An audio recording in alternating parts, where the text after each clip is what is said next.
ਚਾਚਾ ਕੰਨ ਟੁੱਟਾ ਬਦਮਾਸ਼ ਕੌਣ ਹੁੰਦਾ ਹੈ? ਹੁਣ ਤੇ ਪੁੱਤ ਗੱਲ ਦੱਸਾਂਗੇ, ਉਹਨੇ ਕਿਹਾ ਤੁਹਾਡੇ ਠੂੰਹਾਂ ਕਿਹੜਾ, ਉਹਨੇ ਕਿਹਾ ਜਿਹਦੀ ਪੂਛ 'ਚ ਪੈਰ ਰੱਖੇ। ਪਹਿਲੋਂ ਬਦਮਾਸ਼ਾਂ ਦੇ ਵੀ ਅਸੂਲ ਸਨ, ਠੀਕ ਹੈ। ਮੁਹੰਮਦ ਖਾਂ ਇੱਕ ਹੋਇਆ, ਸਹੀ ਬਾਤ, ਇੱਕ ਜੰਨੂ ਹੋਇਆ।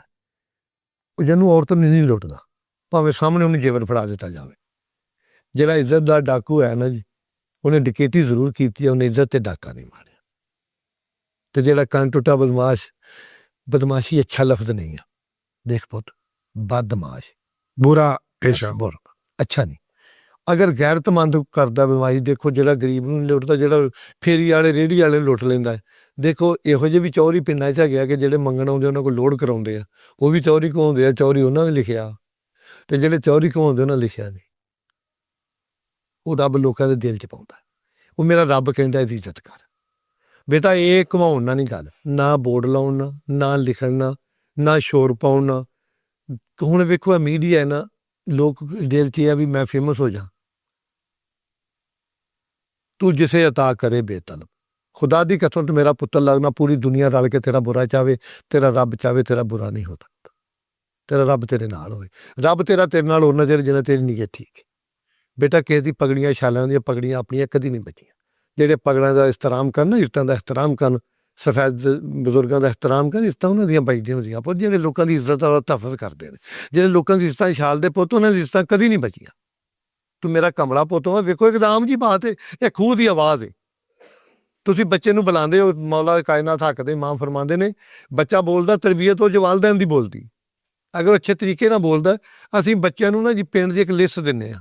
ਸਾਡੀ ਤਰਬੀਅਤ 'ਚ ਇੰਨਾ ਫਰਕ ਹੈ ਕਿ ਫਲਾਣਾ ਚੰਗਾ, ਫਲਾਣਾ ਚੰਗਾ। ਉਹ ਉੱਲੂ ਦਿਆ ਪੱਠਿਆ, ਤੂੰ ਕਦੀ ਆਪਣੇ ਵੱਲ ਤੇ ਝਾਤੀ ਪਾਰ, ਤੂੰ ਲੋਕਾਂ ਦੀਆਂ ਬੁਰਾਈਆਂ ਲਿਖਣਾ। ਮੈਂ ਕਹਿੰਦਾ ਮੈਂ ਨਹੀਂ ਚੰਗਾ, ਖਰੇ ਮੇਰੀ ਔਲਾਦ ਦਾ ਟਾਈਮ ਲੋਕਾਂ ਨਾਲ ਗੁਜ਼ਰਦਾ।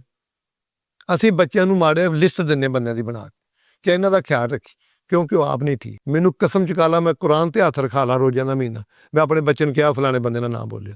ਯਾਰ ਹੋ ਸਕਦਾ ਮੈਂ ਨਹੀਂ ਠੀਕ, ਮੇਰੇ ਬੱਚੇ ਨਾਲ ਕੱਲ੍ਹ ਨੂੰ ਉਹਦਾ ਵਕਤ ਗੁਜ਼ਰ ਜੇ।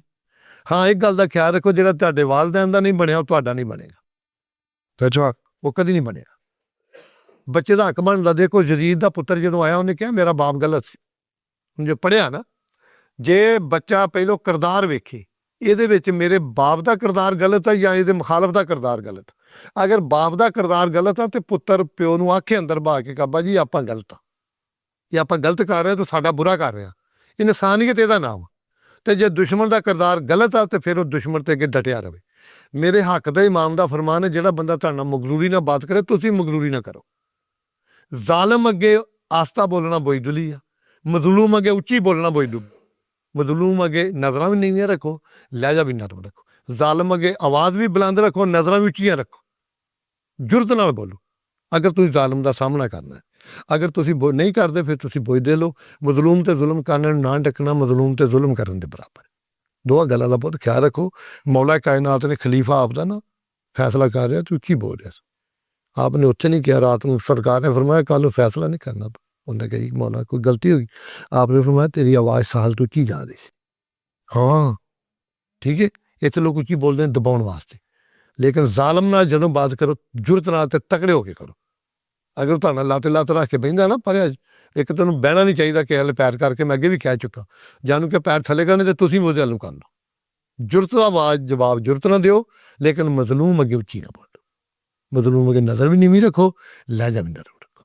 ਇਹ ਮੋਮਨ ਦੀ ਨਿਸ਼ਾਨੀ, ਅੱਛੇ ਇਨਸਾਨ ਦੀ ਨਿਸ਼ਾਨੀ।